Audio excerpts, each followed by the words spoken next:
Aku bingung ketika aku tiba-tiba ada di atas kasurku sendiri. Aku lupa apa yang terjadi.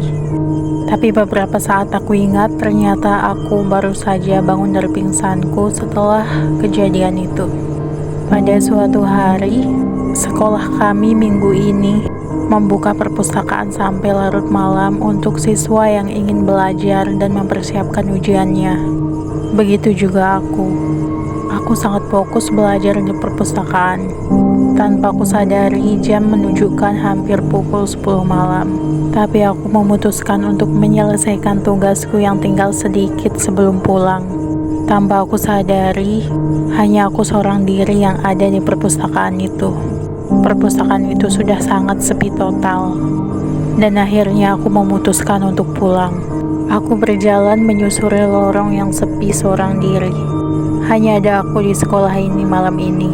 Bahkan security pun tidak ada di sini. Sebelum aku nampak kaget melihat sosok yang ada di ujung lorong. Aku berhenti dan tidak ingin melanjutkan jalan. Lalu aku bertanya, itu siapa? Dan tiba-tiba sosok itu menghilang. Aku sedikit merinding. Padahal di sekolah ini hanya ada aku.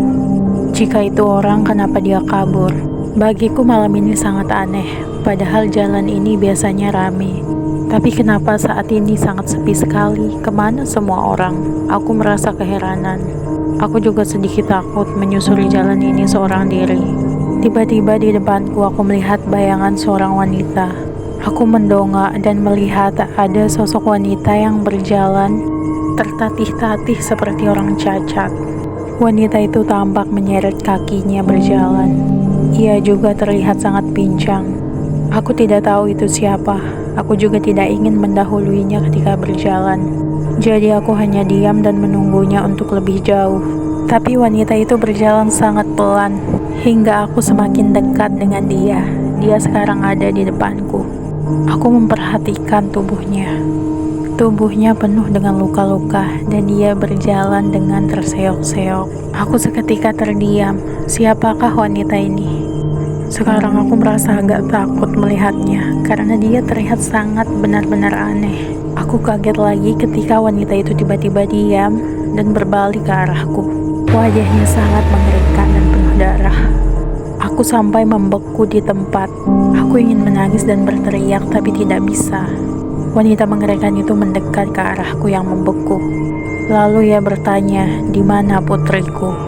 Di mana dia?" Aku dengan gemetar menjawab, "Putrimu ada di sana," dan aku menunjuk ke arah kegelapan. Aku hanya ingin wanita ini cepat pergi dari hadapanku. Aku bahkan tidak tahu siapa putrinya.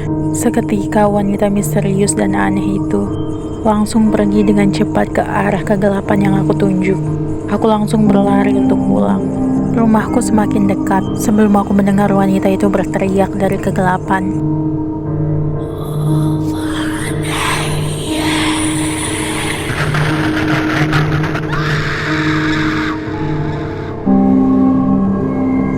Wanita itu mengatakan bahwa anaknya tidak ada di sana, bahwa aku telah berbohong.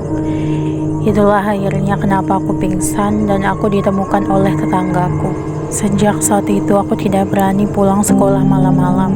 Aku juga trauma melewati jalan itu. Aku tidak mau berjalan pulang sendirian. Aku masih takut. Aku masih sangat takut dengan apa yang aku lihat.